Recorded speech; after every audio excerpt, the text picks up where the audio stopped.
Let's bring in the Congresswoman. I do believe we have Congresswoman Yvette Clarke. Aha! We have found her in her fabulous glasses. Thank you so much for being here, Congresswoman. I know we had a little bit of a wrong studio moment. We kept going to the chair and being like, where's the Congresswoman? But we have tracked you down. Let's talk about this shutdown. Republicans, the Department of Homeland Security, let me start there. They are apparently now playing a propaganda video of Kristi Noem. I don't know if her face falls off in the video or not. I cannot verify. Blames your party, blames Democrats for the shutdown, and they're doing that with official tax dollars. Is that legal, and will there be hearings about it? Well, we have gotten several reports from different agencies about just propaganda being put up on their website about the cause of the shutdown. Various agencies are receiving, when people call in, they're getting messages that are blatant violations of the Hatch Act. And so, indeed, our oversight committee, our ranking member, has penned a letter to the agencies and to the administration to let them know that they are in violation. It may even get into a litigative stage because that is a blatant violation of the Hatch Act for any federal employee to bring politics into governance is just, you know, it's it's horrible. Yeah, it's It's giving not to North be Korea. done. It's It's not to giving be North Korea. exactly. And unfortunately, now this is uh, another instance of this administration essentially flaunting the law. Let's talk about the Mike Johnson, the Speaker of the House, who is blaming Democrats, even though he has control of the United States House of Representatives. Has there been any movement in trying to force him, maybe through discharge petition, to put on the floor these bills that we've heard about to pay the military, to pay air traffic controllers? Is there a possibility that that could happen? Are there enough Republicans who might want to do that? Well, unfortunately, we'd have to be in session for that to happen. And Good right point. now, he continues to keep the House in recess.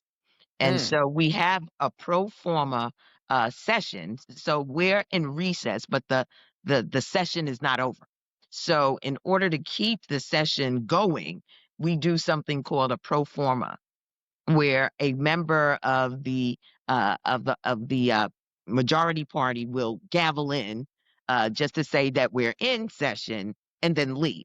What we've tried to do in each instance is show up, and Democrats have been coming to work for the past 2 weeks, trying to Hmm. move things and get his attention so that we can enter into any business in the House of Representatives. At this stage, we've been unsuccessful in doing so.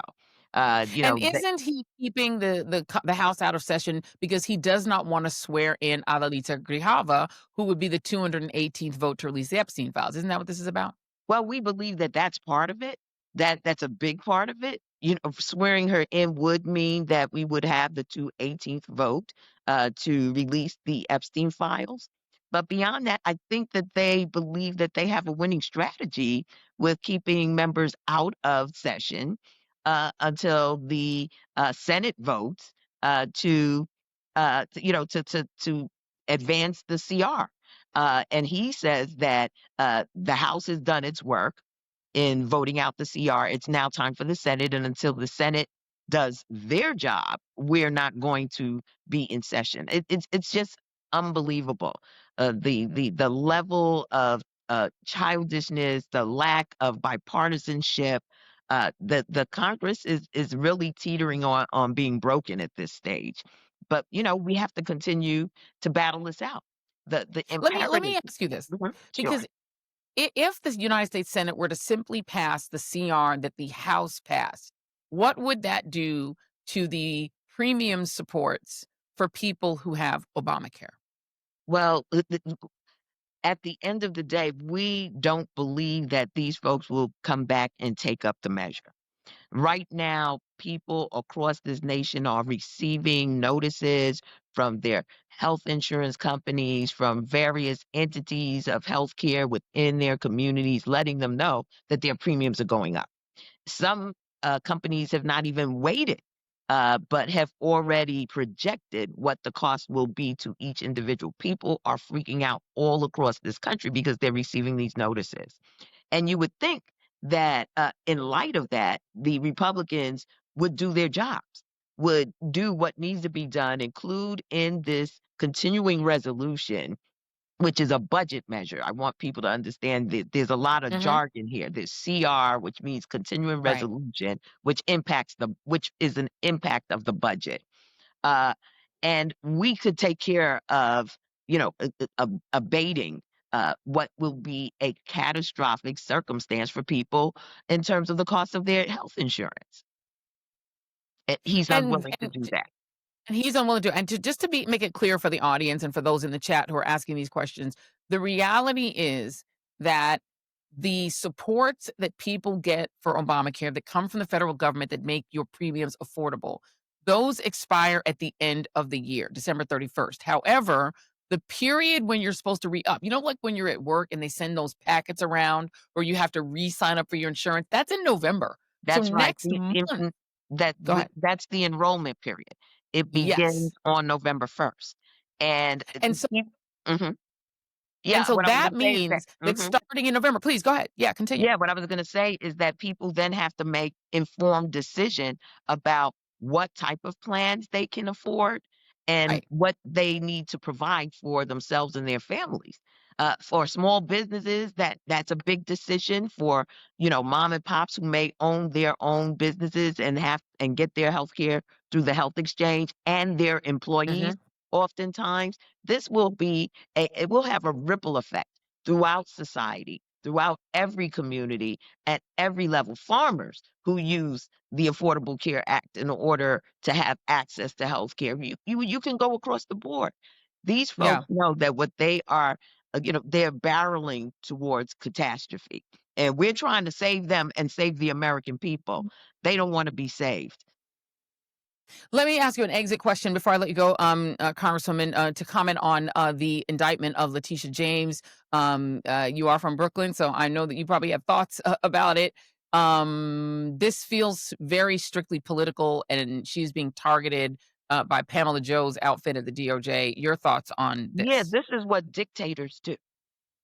This is what wannabe dictators do. I want to make sure that the American people understand that Donald Trump is now moved across a red line into authoritarianism. Now, that's a multiple syllable word, but essentially that means he wants to be king, he wants to be dictator, and that he will disregard the rule of law. He had a U.S. attorney who informed him, part of the Department of Justice, that there was no crime committed. Yet he dismissed this gentleman. The gentleman resigned, one of the two, and now he put one of his sycophants in there who is going to do everything he wants her to do, and that person has now brought charges against the attorney general. This is what retribution looks like. This is what not wanting to be held accountable looks like. Letitia James, the attorney general for the state of New York, did her job for all New Yes. Yorkers, and beyond that, for the rest of the nation. This man had been he had been scheming, he had been stealing, he had been doing everything he could to manipulate the insurance costs and the real estate taxes that he paid here in the state of New York. And he was busted. You know, put on your big man pants There you go. and admit to wrongdoing. Not That's him. right. And pay your Not fine. him. And pay your fine. And pay your Amen. fine. Congressman, and pay your fine. Congresswoman Yvette Clarke, really appreciate you being here. Thank you so much. Keep fighting the good fight. You're welcome back here anytime. Wonderful to be on your show, Joy. And next time, I'm going to make sure I'm in studio and ready to roll. Thank you so much It's for what all you're good. doing for our communities. Of course, of course. You're here anytime. Right studio, wrong studio. We're gonna get you on. Good sis. Thank you very much. We appreciate you. Thank you, thank you, thank you. Thank you for the congresswoman. I want to note that the thing that Letitia James is being accused of is they're trying to say that she committed mortgage fraud because she owned a home in New York.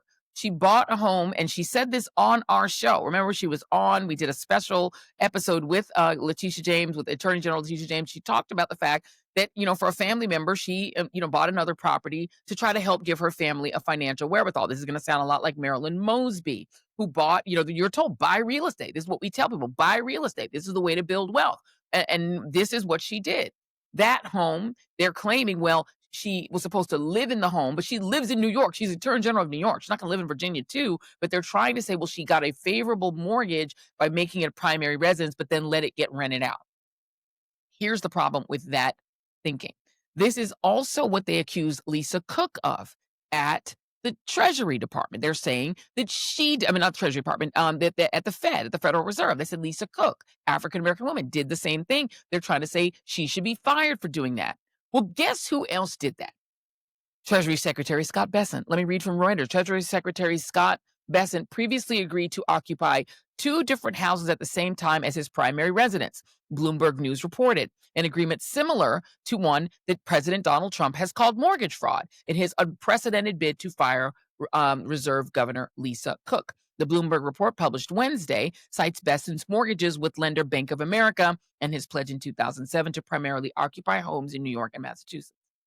So it appears that Donald Trump should probably be arresting and having indicted Scott Bessent, because Scott Bessent did exactly what he says Letitia James did. Here's the difference. In the Letitia James case, the claim is that she got $19,000.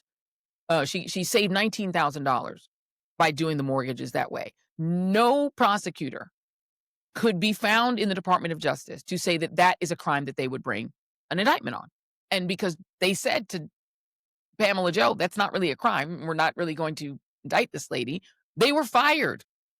Donald Trump then sends his DM, which, because, his little tiny fingers are elderly, he's 79 years old, he doesn't know how to use DMs. He made it public, and he demanded that she be prosecuted. And what he's mad about, as the Congresswoman just said, is that she busted him. What did Donald Trump do in order to get this civil trial against him and charged civilly by Letitia James? She could have charged him criminally, but she did it civilly. He was taking properties in New York, saying they were valued at $10 million when he wanted to get a loan, and then saying, oh, they're only worth $2 million when he wanted to get insurance. Meaning he built the state of New York, not for $19,000, but for $500 million. That's why he got fined $500 million. So you're telling me that Donald Trump, who defrauded the state of New York to the tune of $500 million over time, is saying that he's not a criminal, and that charging him civilly with that, a case that Letitia James won in court, that's wrong. But that she's a criminal because she had like a little house in Virginia that her family members are renting out. We know that this is bullshit. We know that it is not a crime. We know that she did nothing wrong. And we know that Donald Trump is butthurt because he got caught doing crime over and over and over again. And he can't handle, like a big boy, the fact that he was busted and the fact that he was brought dead to rights on being a fraudster to his own home state. And so now he's like, I need revenge. I need other people to feel my pain. We're going to stand with Letitia James. Thank y'all for tuning in. Be sure to like and subscribe. Share this channel. Make sure that everybody subscribes to the YouTube channel. 70% of people are lurking, watching these shows and not subscribing. Why would you do that? So make sure that you like, subscribe, and throw some comments in. Thank you all for joining the Joy Reid Show. See you on the next one. And goodbye for now.